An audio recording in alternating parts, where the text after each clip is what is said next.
So folks, today I'm sponsored by Grabie, or if it's Grabie, I don't know.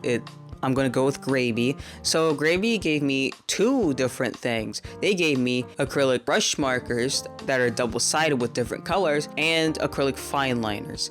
Now I was really excited to try these out because I was like, oh, fine liners? Finally, this is actually gonna be game changing for me because I want to do little details because I feel like with brush markers it's really hard to do that, and with the fine liners that makes things way easier. Before I start talking about what I did for this video, I gotta test everything out. They also gave me a drawing pad to just, I guess, sort of swatch the markers and just sort of experiment. So I did, and they blend really well. Not like super duper blendable, but you can definitely see there's a bit of a gradient, and I think you have to kind of be a little bit quick. As long as you get the colors like on top of each other, then you can definitely blend them. And with the fine liner, because you have to press down on it, but because of the fact that you have to press down on it and it allows the acrylic liquid to enter the tip, it makes it way more blendable, which I think is a really amazing combination with the brush markers, which allows you to make it more blendable, and I think that's pretty neat. For this video, I wanted to do something different because on the package it says that the medium can be on different surfaces, and one of them was wood, and I have wood. I have these little wooden cube thingies, and I decided I was going to paint on them because I was like, you know what? I have these sitting around. I never really used them for anything, and my friend gave them to me as a Christmas present to paint on them, but I didn't know what to paint, so I never did anything with them. And this is a good piece of advice to everybody. If you have some sort of material to paint on, or art materials, do not throw them away unless you are very, very 100% sure you are never going to use them ever again. But for the most part, you should just kind of keep them there because you never know if you're going to use them one day. Only if you're really like, I don't think I'm ever going to need these. But yeah, so I think it was great that they kept them around because I don't really see why I would throw them away. I mean, they were a Christmas present. But yeah, so I decided to paint on them, and this is kind of where my review is going to be a little bit different because it's not on paper, so I wasn't testing out blending with like some regular drawing. But yeah, so I hot glued the cubes together and I made three. Well, one of them is just one cube because it was uneven. They were odd numbered, so unfortunately I could not make three cubes. I made a big cube, I made a little cube, and then there's just one cube. Now, I just realized I probably could have made more little cubes looking back, but you know what? Hindsight, guys, hindsight. Also, I call these clown dice, even though they aren't resembling clowns. I just kind of like the idea that they're very whimsical looking, so I just kind of winged it with the patterns. I just sort of put whatever on them because I was like, I'm not good with patterns, so I'm just gonna put little shapes and stuff and call it a day for the big one especially. You'll see. I'm not gonna talk throughout the entire process, but yeah. So I'll stop talking for a little bit and let you guys watch the process, and I'll give my thoughts at the end.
I will say that the process was definitely fun, but I think with wood, there were some issues that I noticed, but I think it was mainly because of the wood that you use. So some sides of the cubes had a rougher texture to them, and I noticed that the paint didn't really adhered to it, but it didn't. But I feel like I had to kind of sort of go over it a couple of times for the color to lighten, and for some other colors I had to just go over with the fine liner because, well, for one, it was hard to get the little details, so I had to go over it anyway.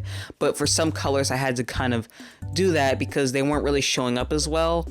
But I think it might just be because of the wood and not the markers itself. If you are going to paint with these on wood, I guess be careful with the side of wood or whatever part of the wood you're using. I don't do wood art, so I'm not really sure. I'll give these an 8 out of 10. And the reason why is because, well, they do work well in wood and they're very vibrant. And as you'll see, one of my pet peeves with the fine liner is that you had to sort of, if you really wanted the color to be very saturated, you had to keep on adding the acrylic liquid to the tip of it, and that was, I get it, that makes sense, but it felt like, okay, I thought, okay, it's in the tip now, so that means it should be able to work, but I had to keep like applying it to get like the colors vibrant enough and to appear on the page properly without looking very scratchy. And I also noticed that because of the fact that there's so much liquid in it, if like I went over a certain part that was rough or bumpy, it would like cause there to be a little bit of a splatter. And I did notice this as well when I was experimenting with the fine liner when I was doing like other stuff in my sketchbook. I don't have any examples to really show because it's not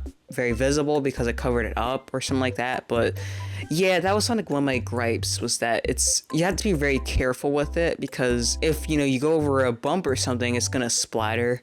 Not like super messy, but like kind of like a little bit of an ink mess from an ink pen. That's kind of the vibe that I was getting. And I also noticed that some of the markers kind of felt like I had to kind of build up the colors a bit more. It might also be because on the big cube especially, I did start off with the black and then I went out on top with brighter colors, so that might also be a thing. And this is just something I've noticed with acrylic markers in general. Certain colors just are naturally more vibrant than other colors. Like blue always was consistently like the brightest color, and I didn't have any issues with it. Pink was also a pretty consistently bright color, and I would say orange as well. The green was all right, and then I think yellow was probably like the least, was very opaque, like when I was trying to put like on top of black. But those are like the main issues that I had. I think it might have just been exclusive with the wood, because on paper all the colors and stuff were fine. I think just if you're gonna work with wood or any sort of like non-paper material or surface, then just be careful, and that you might have to build up with certain colors. I think the lighter colors were the ones I had to build up more, whereas darker colors, or sort of colors like blue, like I mentioned, they seem to have an easier time because they're just naturally vibrant. So yeah, but for the positives, I would say the color variety is just really, really good. I love the fact that they're double-sided, and I love that there is a like gold, silver markers and fine liners. They're very glittery and sparkly, but I unfortunately did not use them in the video because I don't know, I don't think it fit the color scheme or vibes of what I was putting on the dice, but I do really like them, and I think they're actually really nice. So yeah, I would say that the Grabie markers are overall pretty good. I like the color variety. I like that they're both I like that there's two sides for the markers and for the fine liners.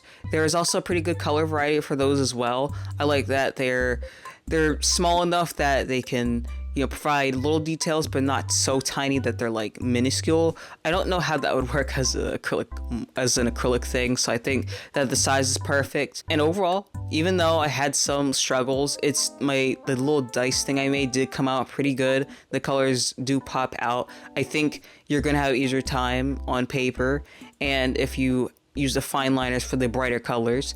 But yeah, overall, great. So thank you once again, Grabie, for sponsoring me, and I'll see you quacks later. Hang up, and I will call again.